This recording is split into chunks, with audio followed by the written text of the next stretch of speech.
Ghost Detective Agency. In search of a forgotten independence activist's legacy. Free preview episodes 1 to 3. Episode 1. Content. An ordinary two-story private detective agency on a street corner. A male student, who looks about high school senior age, opens the door and enters. He has black hair, black eyes, pale skin, and is wearing a neat school uniform. Inside the office, there is a sofa where an adult woman and man are sitting.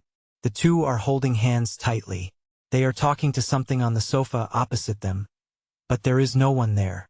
The male student hangs his school uniform jacket on a hanger as if he is used to this. Then he speaks.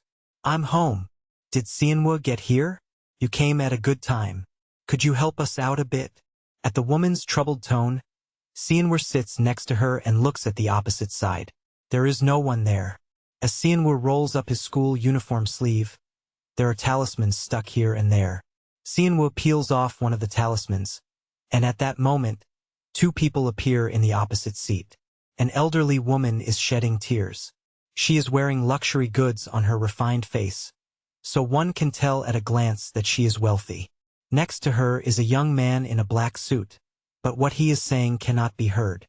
Sianwoo peels off one more talisman, and their voices become audible. "No, Mr. Grim Reaper, even if I explain it, if the detectives can't understand me, how are you supposed to say you'll solve the case?" At the grandmother's frustrated voice, the man in black explains. Since your explanation was a bit incoherent, it was a little hard to understand. But for now, here, an excellent detective has arrived, so it will be solved quickly, ma'am." "That's right. He is the most excellent detective in our agency. Right, Sianwoo?" Is he the representative's son?" "Yes? Yes, haha. We don't look alike, right?" "Oh my, that's true. Ho ho.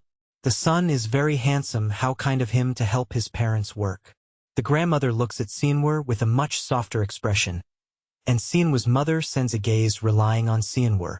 Sianwoo peels off one more talisman and speaks. "Mom, and even the Grim Reaper uncle. Why do you keep introducing me as an excellent detective to everyone?" Sianwoo makes a burdened expression. "That way, the ghosts can resolve their grudges. I can build up my performance record, and it's good. Isn't it?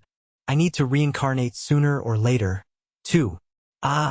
It's the truth. So why do you keep acting like that? Did you forget what Dad said? That there hasn't been a person born with your abilities in the last 100 years. Sianwoo ignores his dad, who is looking at him with expectant eyes, and looks at the document. On it, the cause was written as hit and run. Sianwoo peels off one more talisman. He holds his dad's hand and reaches out a hand to the grandmother. "Could you give me your hand?" The grandmother looks at the Grim Reaper, and when he nods, she reaches out her hand to Sianwoo. As Sianwoo takes her hand, certain images flow into his mind. An image of the grandmother being hit by a car. That image is played back in his head like a video in reverse chronological order. The license plate of the car that hit the grandmother is visible, and inside that car is a man with a flushed red face. Before being hit by that man, the grandmother was crossing the crosswalk when the traffic light was green. There are no CCTVs in the vicinity. However, among the cars parked in the corner, there is a car with a dashcam. The phone numbers of the car owners are visible inside the front windshields. Sianwoo looks up to that point and lets go of her hand. He speaks to his dad. "Dad, you saw it too, right?" "Yes." The license plate of the car with the dashcam and the face of the hit-and-run perpetrator remain in my memory if I enlarge it. "We can catch them with this, right?" "Yes, I think it's possible. I'll try contacting the dashcam car owner." His dad starts making phone calls and soon says that it seems the video of the accident was recorded. "Ma'am, we will investigate. And if there is anything else you need help with, we will contact you." His mother speaks to the grandmother, then leaves with his dad to go meet that car owner. While Sianwoo is sticking the talismans he had peeled off back on, the Grim Reaper explains to the grandmother.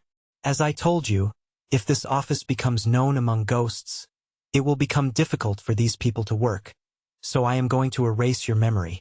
Then do I have to explain again and hear explanations again when I come next time?" "Yes, otherwise, bad ghosts or the culprit who hit you might act badly toward the detectives. Ah, I understand. Mr. Grim Reaper, could you wait a moment? Episode 2. Content. While Sianwur is reapplying the talisman he had removed, the Grim Reaper explains to the grandmother. As I said, if this office becomes known among ghosts, these people will have a hard time working, so I will erase your memories. Then do I have to hear the explanation and explain it all over again the next time I come? Yes. If you don't, evil ghosts or the culprit who harmed you might act maliciously toward the detectives. Ah, all right. Mr. Grim Reaper, could you wait a moment? The grandmother walks over to Sianwur and holds his hands tightly. Thank you, student. Truly thank you. I won't forget this favor. I told you that your memories will be erased once you are reincarnated. Right? As the Grim Reaper breaks the mood, the grandmother shakes her head. I know. I'm just saying. Sianwur, you will definitely be blessed. Yes, you should be. You haven't caught the culprit yet, but we will definitely catch them. So you can tell us then, grandmother. No, I'm just worried you'll have a hard time because of me. I just hope this is the last time I have to come here. The grandmother racks her brain and adds a few more words. If you catch the culprit, this office gets the emergency funds I hid away, and I can go to the afterlife with a light heart, right? Yes. Please, go safely. The grandmother and the Grim Reaper left, and Sianwur receives a message from his mom to go home and rest. He locks the office door and leaves, and in the elevator, there are students in the same school uniform finishing their studies. Ah, it feels like I totally ruined this mock exam. Ah, forget it. Let's just go to the PC cafe. Sianwur enters a messenger app on his phone. Seoul Branch Emergency Contact Room. Odong Murder Case Contact Room. Odong Theft Case Contact Room. Odong Assault Case Contact Room. There are plenty of work-related group chats. He scrolls down and enters a specific chat to send a text. Hey guys, did you get home safe? We were supposed to hang out after the exam today. Sorry for leaving first. Why do your parents always call you? I was mid-song, so I'm a bit upset you left. Hey, Jong Sianwur, honestly, I'm jealous of you. I thought my eardrums were going to rot. Sianwur laughs while continuing the group chat with his friends and arrives home. A boy who looks younger than Sianwur was watching TV. You're home, brother? I've set the table for dinner, so let's eat together. Sianwur and his younger brother have dinner together. Brother, did you resolve the detective work well today? Yeah. Did you do well on your mock exam today?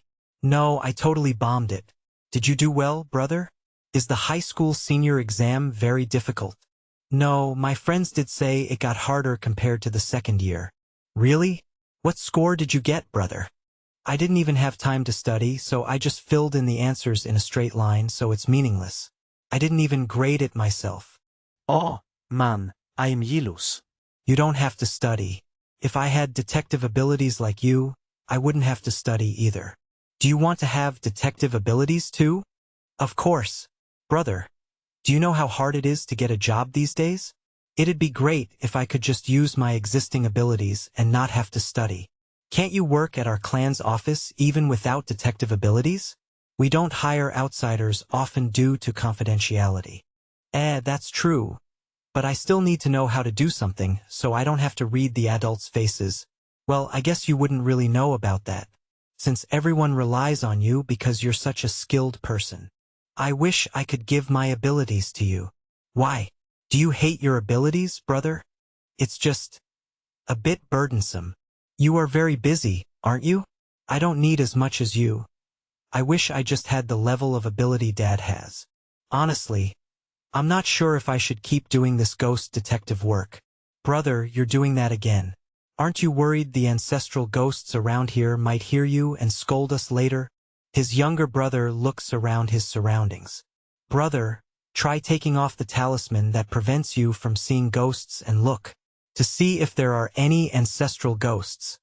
I don't want to be scolded along with you. There aren't any. The ghosts are busy with work these days, so they don't secretly come into our house like that. I checked earlier. Sigh, they should just work with the Grim Reapers. Why do they have to come to our house and peek? Making things awkward, seriously. Maybe it's because I can solve cases quickly without spending much money if I just use my ability. They're probably just worried about what might happen to me. Is that the part where the adults talk endlessly about how we'd have to spend a ton of money if you weren't here? Sigh. It's because our clan might get attacked by bad people again like in the past. But that was a long time ago. So we have a lot of money piled up at the main house. Can't we spend some now? They say it's not like that. They say the worse the people are, the less they care about the means.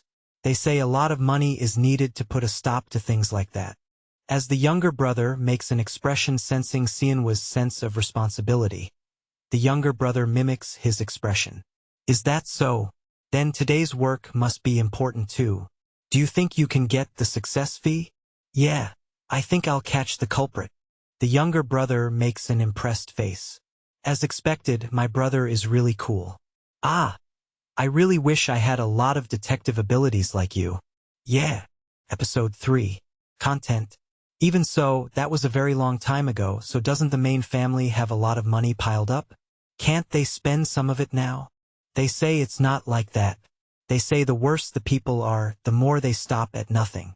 They say you need a lot of money to set things like that straight. As his younger brother puts on an expression feeling Xianhua's sense of responsibility, the younger brother mimics his expression. Is that so? Then today's work must be important too. Do you think you can get the success fee? Yeah, I think I'll catch the culprit. The younger brother makes an impressed expression. As expected, my brother is really cool. Ah, I wish I had detective abilities like you, brother. Yeah, because whenever you take a case, any request that comes in from the underworld is solved without fail. I'm envious.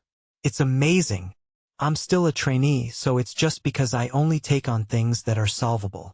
Hey, it's just because you're a trainee that the adults can't officially entrust you with things yet.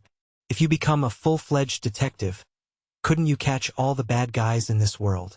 The rules of the underworld and this world don't work like that.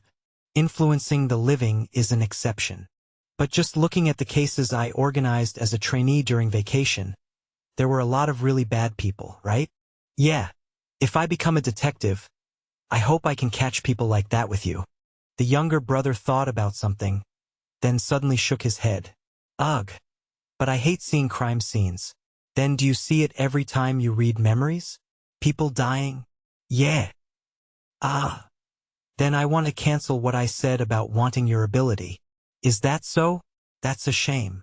The younger brother checks that his phone alarm has gone off, and his expression quickly lightens. I'm supposed to play a rank-up game with my friends later? Do you want to join, brother? No. I have to have a meeting with our parents over the phone later. The younger brother slurps down his meal and goes into his room. Xianhua also goes to his room and gets a call from his parents. Xianhua, we caught the culprit. That's good to hear. The grandmother's face pops into Xianhua's mind, and a smile appears. He was the 10th person hit by a hit and run, so they said he had to be caught in the underworld too, and since the client is also rich, it was a case our family couldn't afford to miss. It worked out so well. You were both busy with that case. So thank you both for your hard work. It's thanks to your help. The main family is saying we should have a meal together anyway. I think they're going to nag you again to become a full-fledged detective. Xianhua, you still feel burdened, right? Yes. Are you still worried about whether you can do this work for the rest of your life? Yes. Okay, no matter what the elders of the family say, we respect your decision. So, think about it slowly. Okay? Yes, thank you. Oh, and Xianhua, you remember Mina, right? Your 8th cousin. She was admitted to the hospital today. Apparently, there was a physical altercation while she was working. The case that was related to drugs? Yes, so your mom and dad have to help out with things at that house, too. I don't think we'll be able to come home for a few days. It's not dangerous, is it? Yes. Don't worry. It's just simple office work. The next day, Xianhua went to school and was listening to a lecture when, in the middle of it, the teacher called him, saying a relative had come to find him. There was a tall, young man. He even looked a bit like Xianhua. Xianhua's expression looks as if it's a face he's seeing for the first time. You're Xianhua. I already told your parents. Go ahead and take it. He gives Sianwoo a phone. His parents speak. Sianwoo, greet him. He is the clan head. He said he came in a hurry for an important matter. Remember? I explained that the highest person in the main family is the clan head. As Sianwoo is surprised and bows to greet him, he said calmly, "It will only take a moment. Can you come to the car and talk?" The teacher says with a worried expression. The relative said it's related to your family matters, so it's a bit difficult to talk about here. I hope it's nothing serious. The clan head and Sianwoo go to the car. I'm sorry for coming so suddenly. We urgently need your ability. He looked at the back seat, and no one was there. Sianwoo removed the talisman and looked, and there a young woman was crying. Ah, I shouldn't have gotten involved from the start. This is the trainee detective I told you about. Could you help us catch the culprit by reading the ghost's memories? The woman came to her senses at the clan head's words and said, "Of course. I don't remember well either. Will that be okay? Even if you're high on drugs, only your cognitive abilities drop. So this friend will be able to catch clues from what you saw with your eyes." Sianwoo takes the clan head's hand and holds the woman's hand. The appearance of the woman taking her last breath in the emergency room is seen, and the memories go back to before that. The woman looks like she is sick somewhere. She peels off the wrapper and inhales white powder through her nose. The less she inhales the powder, the healthier she appears. He had been watching the memories from the days when she was healthy, before inhaling the powder for the first time. For a long time, when the clan head pulls Sianwoo's hand away from the woman. "I think this is enough." "Yes? Why?" "Ah, you might not know, Sianwoo. The white powder we saw in the memories is drugs. This person passed away due to drug side effects." "Ah, I didn't know. Then I should look more closely at the person who handed it to her. Should we look again?" 이후의 이야기와 상세한 본문은 더보기란의 링크를 통해 포스타입에서 감상하실 수 있습니다.